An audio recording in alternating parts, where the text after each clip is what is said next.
बस बस बस बस कोई बात। इस यात्रा में बहुत कुछ सीखने को मिला और जो जनता की आवाज, हिंदुस्तान की आवाज है, उसको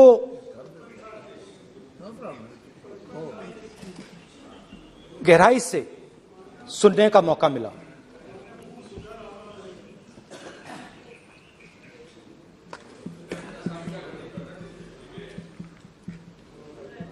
शुरुआत में, यात्रा की शुरुआत में मैंने सोचा था कि 3,500 किलोमीटर चलने हैं और मुश्किल है मगर किया जा सकता है।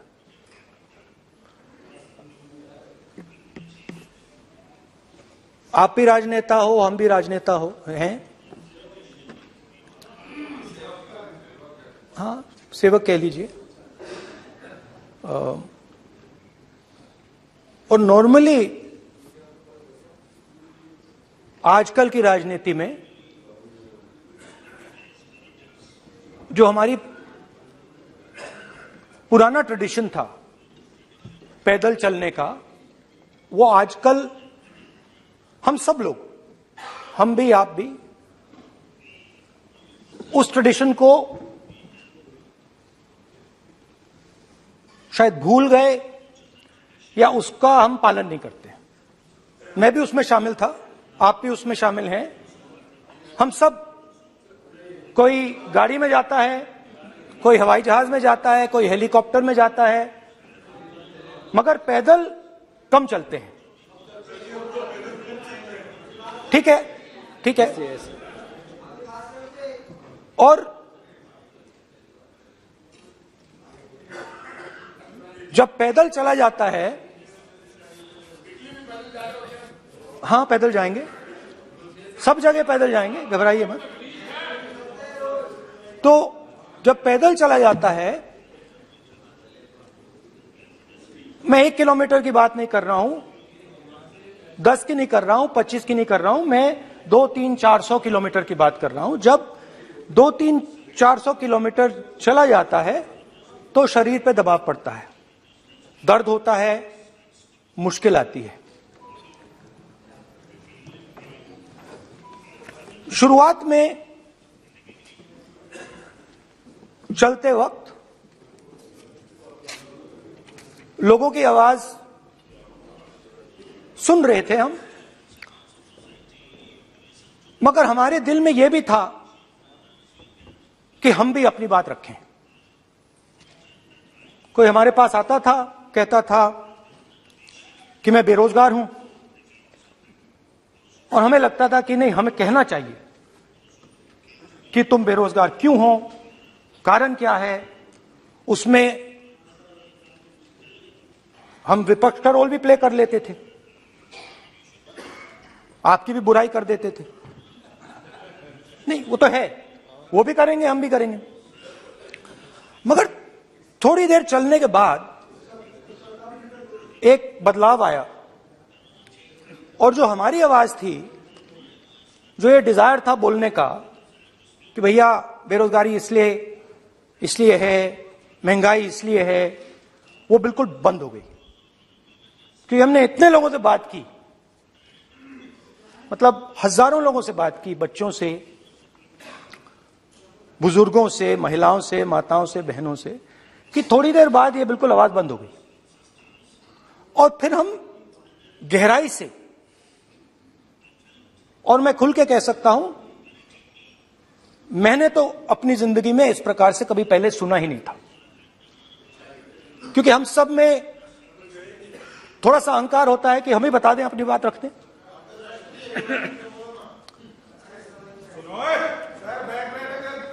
तो आस्ते आस्ते जब हम चले 500-600 किलोमीटर बाद, जनता की आवाज गहराई से सुनाई देने लगी, और एक प्रकार से यात्रा, इंडिविजुअल्स नहीं, यात्रा हमसे बोलने लगी। नहीं, गहरी बात है, समझ नहीं आएगा। आप समझने की कोशिश करो। यात्रा हमसे बोलने लगी 200 किलोमीटर आप चलने की कोशिश करिए, पता चल जाएगा। और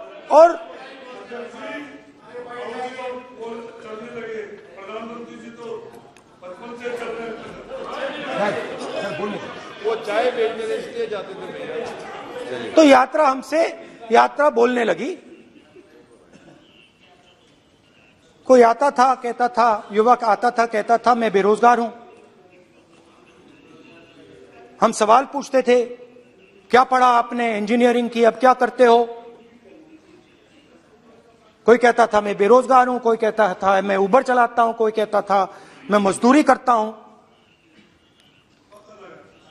किसान आए हजारों। प्रधानमंत्री बीमा योजना की बात की कि हम पैसा भरते हैं, तूफान आता है, आंधी आती है, पैसा गायब हो जाता है।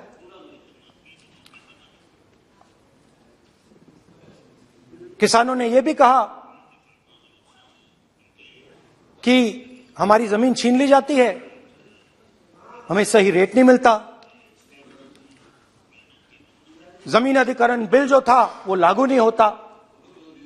आदिवासियों ने कहा, वनवासियों ने नहीं, आदिवासियों ने, कि जो ट्राइबल बिल में हमें दिया जाता था वो आज छीना जा रहा है। तो बहुत सारी चीजें हमको सुनने को मिली, मगर मेन थ्रस्ट अगर मैं कहूं, मेन थ्रस्ट बेरोजगारी, महंगाई और किसान। उसमें एमएसपी थी, उसमें बीज की समस्या थी, किसान बिल की समस्या थी। अच्छा, अग्निवीर की भी बात की लोगों ने। आपने अभी बोला कि अग्निवीर देश को फायदा पहुंचाएगा, मगर हिंदुस्तान का युवा जो 4 बजे दौड़ता है, आर्मी में भर्ती होने के लिए दौड़ता है, वो आपकी बात से सहमत नहीं है। उनने हमसे कहा कि पहले हमें 15 साल की सर्विस मिलती थी, पेंशन मिलती थी, अब 4 साल के बाद हमें निकाल दिया जाएगा, कुछ नहीं मिलेगा, पेंशन नहीं मिलेगी। सीनियर ऑफिसर्स ने कहा कि हमें तो लगता है कि ये जो अग्निवीर योजना है ये आर्मी के अंदर से नहीं आई, ये कहीं और से आई है, ये आरएसएस से आई है, होम मिनिस्ट्री से आई है। ये सीनियर आर्मी के लोगों ने कहा है, मैं नहीं कह रहा हूं, कि हमें लगता है कि ये आर्मी के ऊपर ये योजना थोपी गई है और ये आर्मी को कमजोर करेगी। आर्मी के जनरल्स ने हमें कहा, जो रिटायर्ड हैं, उन्होंने हमें कहा, राहुल जी, हजारों लोगों को हम हथियार की ट्रेनिंग दे रहे हैं और फिर थोड़ी देर बाद उनको समाज में डाल रहे हैं। बेरोजगारी है, समाज में हिंसा बढ़ेगी।